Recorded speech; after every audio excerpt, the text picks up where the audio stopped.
Hey people, long time no see. So, I decided I was going to do this little video because again, there's very little information about this, and a lot of people rebuild engines who are my age or a little bit older, a little bit younger, aren't going to know this because they don't make this tool anymore. But I was going through my repair manual book for this engine, and it said in there that before you take your pistons out, you got to use a ridge reamer to get rid of the carbon ridge, which is this right here. See the shiny? And then it's gray right there. And if you feel it with your finger, it's actually probably a couple microscopic millimeter whatevers in more than the rest of the piston.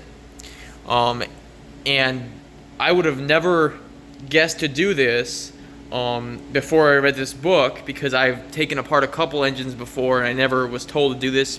Even at college, I went to college for this stuff and they never told me to do this. But it says you have to do it in the manual if you plan on reusing these pistons. And I'm planning on reusing these pistons. They don't look terrible. There's no big deposits on them. They're not cracked or anything weird. They look good.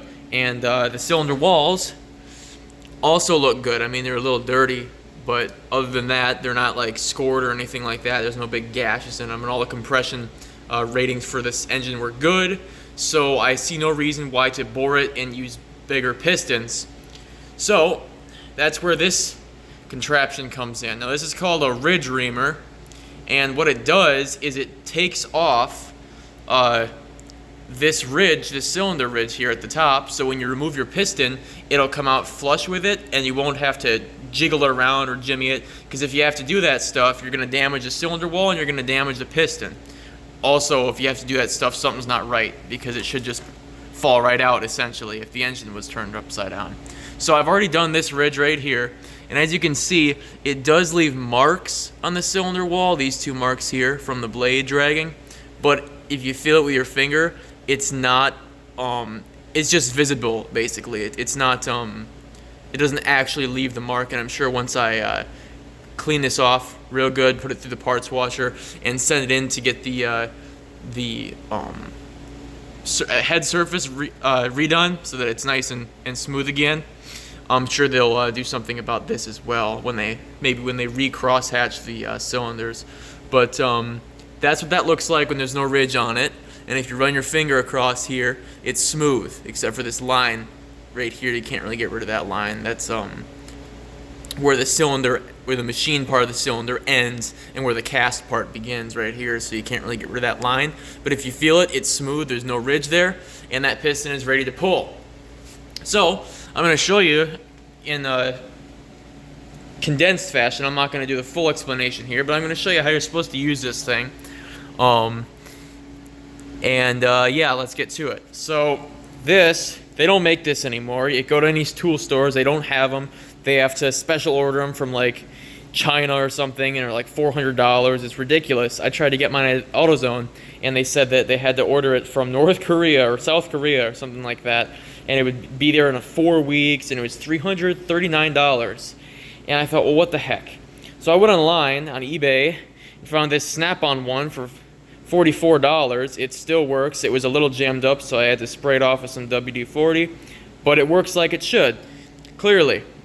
So what you're going to want to do with this is, it looks like that, and it's got these fingers on the bottom, these 3 fingers with a rubber band around it, and you want to stick this down in your cylinder like that. But as you're doing this, you don't want it to bottom out on the piston. The video I watched that described how to do this said nothing about that, but look at my piston now on this side. It's all scuffed up.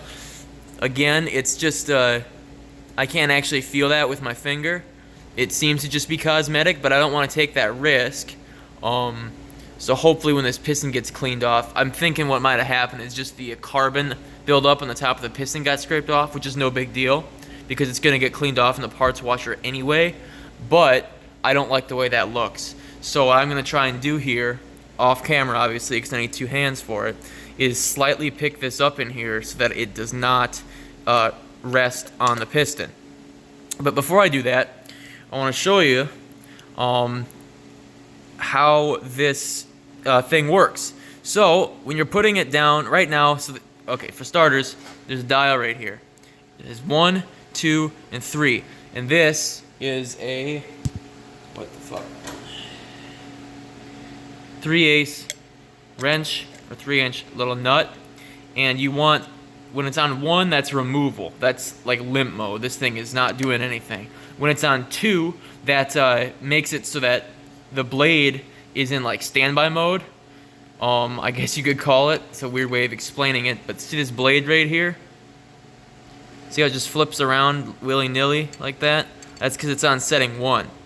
Setting 2 makes it so it stays flat like that, so you can push it up against your cylinder wall flush. And then setting 3 makes it so the tip of it is slightly put inward like this, so you can actually start to scrape it. You don't want it on setting 3 when you're putting it down there, because it's not gonna do it right.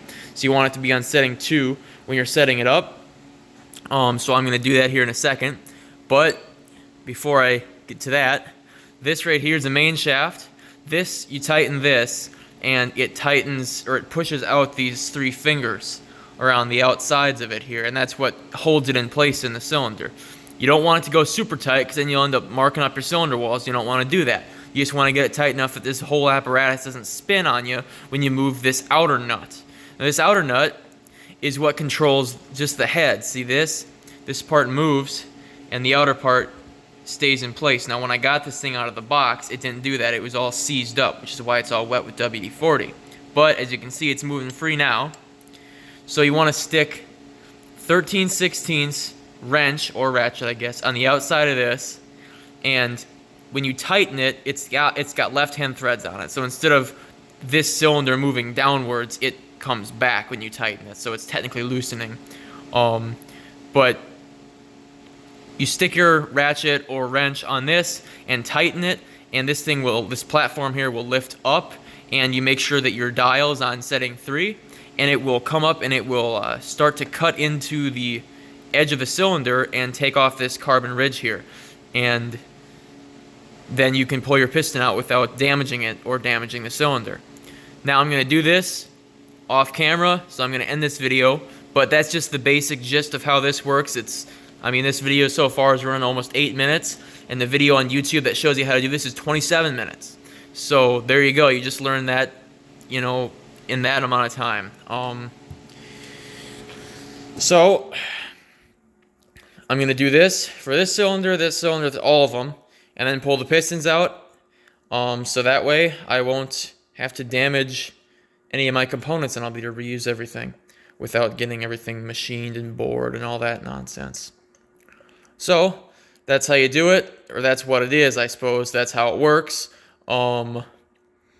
Make sure you get one of these. If you're building engines and you don't want to, you're on a budget, or you don't want to bore it, you want to keep it original, whatever the reason, you need one of these. You can't just pop your pistons and ignore the fact that there's a big ridge here. You'll scuff up the cylinder bore, and you'll scuff up the piston, and you'll lose compression. So don't do that. Get one of these ridge reamers. You can find them on eBay, clearly, for cheap, or if you really wanted to, you could buy a cheap Korean one for $400, burn a big hole in your pocket.